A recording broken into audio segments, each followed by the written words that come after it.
Ngayong araw mga guys, nandito nga po pala tayo sa may BRCC dahil papanoorin nga natin yung training nitong Holy Trinity sa kanang Binangonan Lake Hounds. Titignan nga natin dito kung ano ba yung paghahanda na ginagawa nila dahil may laro na nga sila sa Sabado saka sa Linggo. Sa Sabado ang may laro nga pala Binangonan Lake Hounds dun sa may Marikina sa MIGBL, tapos sa Linggo naman yung Holy Trinity naman yung may laro. Sa NYBL naman yung laro ng Holy Trinity, kaya sasama muna ako kay Coach J Motovlog para meron silang vlog. Kasi namimiss na nga daw ako ng mga player ni Coach J Motovlog dahil ngayon na nga lang ulit tayo nakasama sa kanila. At eto na, si Ninin Vlogs nagbabalik na, kaya kung wala kayong ginagawa ay samahan nyo muna kami dito sa aming trip. Let's go! So ayun po, pagdating ko nga dito sa may BRCC ay pinapatalon na nga sila dyan ni Coach Mervs na para mga kangaroo. Kaso lang para mas kondisyon pa yung assistant coach na si Coach Nokiante kesa sa mga player nila. Iba talaga ang hari ng panalay. Kaya sige, magtatalon lang muna kayo dyan para pag naglaro kayo, kondisyon kayo.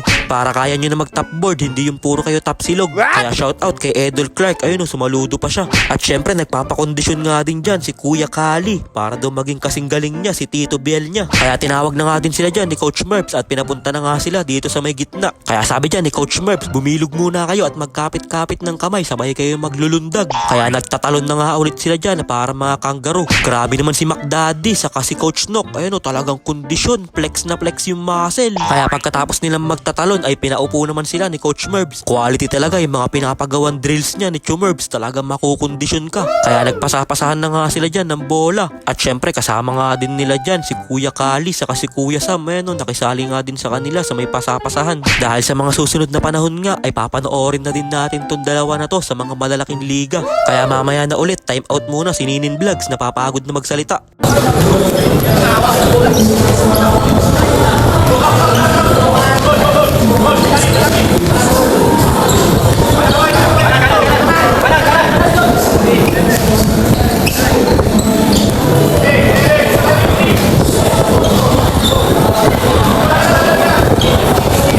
Kaya pagkatapos nga nila dyan sa mga drills nila ay pinareview na nga din sa kanila yung mga play nila. Sabi ni Coach J Motovlog, mag-review muna kayo ng play dahil malapit na yung laban natin. At quality, nagmamap dito sa BRCC, ayun nagpleplex pa siya ng kanyang muscle. Kaya tamang review lang ng play itong mga player ng Holy Trinity. Dahil malapit na nga yung laban nila, kaya kailangan kabisado na nila yung kanilang mga play. Kaya dinemo nga ulit sa kanila dyan ni Coach J Motovlog kung paano ba gawin yung play. Sabay nag-review na nga din ng play dyan itong mga player ng Binangonan Lake Hounds kasi meron din silang laro sa Sabado. Malakas nga din yung kalaban nila sa MIGBL. Kaya pinag-scrimmage na nga sila dyan ni Coach J Motovlog, Binangonan Lake Hounds versus Holy Trinity. Para daw magkasubukan na ng tikas at lakas. Kaya wag mo na patagalin yung rep, ihagis mo na yung bula para masimulan na ito napakagandang laban na to. At hindi pa nagsisimula yung laban, tumawag kagad ng time out dyan ang Holy Trinity. Kasi parang nakalimutan daw nila kung anong play ba yung gagawin nila. At dahil natandaan na nila yung play, kaya back to the ball game na tayo. Gumagawa ng play dito ang Holy Trinity na kay Clark Solis, Tinir Drugs, ilista mo na yun. Kaya na kay Captain Didik dito ang bola, pinasa niya kaso naagaw ng kalaban, kaya nakapas break ulit dito si Clark Solis. Kaso lang binawian kagad siya dito ni Captain Didik ng isang 3 joints, ilista mo na yun, papang. Sabay nakapas break pa nga dyan si Captain Didik, wala nang sumabay sa kanya dun. Kaya na kay Idol dito ang bola, dire-diretso, bang gandang pasa naman nun kay Bombay sa ilalim. Mukhang maganda na nga ang chemistry nitong Holy Trinity dahil hindi na nga nila mapigilan dyan si Clark Solis, dumire-diretso na naman sa basket. Ano kayang isasagot dito ng Binangonan Lake Hounds na kay Captain Didik, dumire-diretso, tumatawag ng play, humahanap siya ng mapapasahan. Kaya sabi niya, wait lang, kalma muna kayo, ikot muna natin ng maganda yung bola. Kaya binalik ulit kay Captain Didik, pinasa niya sa kakampi niya na kay Idol, dumire-diretso na sa basket, wala nang sumabay sa kanya dun.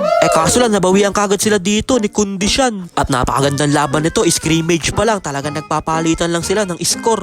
Ayun grabe naman si Captain Didik, kulang yung 2 pops para sa gang. Pero bumawi naman kagad dyan sa kabila si Miggy Boy, ayun panis yung mga bantay niya dun. Pero bumawi naman kagad dyan si Captain Didik at ginamitan na nga sila ng Scalabay moves. Kaya last to last na yung ating score, sabay nakashoot pa dito sa ilalim si Captain Didik, kaya wala na, game ball na. Kaya nag-apiran na nga sila dito, ganyan din dapat yung gagawin nyo sa laro nyo sa Sabado saka sa Linggo. Kasi nandito nga lang sa bench yung mga secret weapon nila, mamaya pa to gagamitin. Ayun may bago pang player si Coach J Motovlog, panlalaban daw niya yun kay Aden. At nandito nga din pala ang ginoo ng panda na si Chem. Lalaro na nga daw yan si Chem sa may Marikina sa MIGBL. Kaya nagpapakitang gilas dito si Chem para ma-first 5 daw siya ni Coach J Motovlog. Pagtapos niya mag-training niya ni Chem, magbabiyahe pa kami niyan ng Food Panda. Sabay naka-layup pa dyan si Idol Bautista. At eto na nga yung second 5 nitong Holy Trinity. Pinaglaro na nga din dyan ni Coach J Motovlog. Pero si Daddy sa tupad ata to kasali, hindi ata sa Holy Trinity. Kaya nasa Holy Trinity dito ang bola na kay Captain Didik. Binigay sa kakampi niya, tinaas na nila yung kamay nila. Mukhang sure ball sa 3 points si Idol. Parang si Klay Thompson tumira si Idol. Bago palang iaangat yung kamay, nagtaasan kagad yung mga kamay ng kakampi niya. Alam kagad nila na shoot na. At dahil talo nga dyan ang binangonan Lake Hounds, mayroon silang parusa kay Coach J Motovlog. Push up daw sila ng 20. Hindi lang pala pang basketball itong mga player na itong Lake Hounds. Pwede mo ding ipasok yan sa military. Kasi tignan nyo naman sila mag-push up. Talagang bambibilis. Kulang pa nga yan double time. Wala yan, lilima pa lang. Tumigil ka agad. Kaya tinawag na nga sila dyan ni Coach J Motovlog para kausapin muna. Kaya shout out sa lahat na nag-training ngayon dito. At syempre sa lahat ng nanonood ng mga laro ng binangonan Lake Hounds. At meron na din kayong bagong team na papanoorin. Itong Holy Trinity. Kita-kits na nga lang tayo sa laro sa Sabado, sa Kasalinggo. Kaya nag-pray na nga din sila dito. Kailangan talaga yan bago magsimula yung laro. Saka pagkatapos yung laro, kailangan marunong tayong magdasal at magpasalamat sa Diyos. Kaya yun lang mga guys, maraming salamat nga po pala sa walang sawang pagsuporta at sa palaging panonood. I-follow nyo na si Ninin Vlogs para sa mga susunod pang vlogs. Mag-ingat po kayo palagi. Bye bye yo!